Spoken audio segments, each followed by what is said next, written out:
டேய் மச்சான் இங்க பாருடா, அந்த ஆட்சி தான் அந்த மாதிரி நடக்குதுன்னு பார்த்தா நம்ம அண்ணா ஆட்சியில் நடக்குது. என்னடா பண்ற சிஎம்? டேய் எல்லாத்துக்கும் சிஎம்னு சொல்லிட்டு சிஎம் குத்தம் சொல்லிட்டு இருக்க கூடாது, புரியுதா? உன் சாப்பாட்டுல பள்ளி வந்தாலும் சிஎம், ரோட்ல போகும்போது பள்ளம் வந்தாலும் சிஎம், ஏன் நீ போயிட்டு இருக்கும்போது மரம் மேல வந்தாலும் சிஎம்மா? முதல்ல நம்ம தான்டா பாதுகாத்துக்கணும். 5 அறிவு உள்ள கங்காரு கூட தன் குட்டி வெளியில் நடக்கிற வரைக்கும் வயிற்றுக்குள்ள வச்சு பாதுகாக்குது. ஆனா 6 அறிவு உள்ள நம்ம கேரளா விட்டுட்டோமாடா. நானும் ஒரு குழந்தைக்கு அம்மா தான்டா.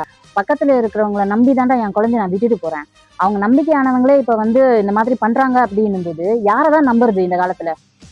இந்த ஒரு சம்பவத்தை நான் பாத்துட்டேன்ல, இனிமேட்டு என் குழந்தைய வளர்த்துக்கிறதுக்கு எனக்கு தெரியும். இந்த மாதிரி வெறி நாய்களெல்லாம் என்னதான் பண்றது?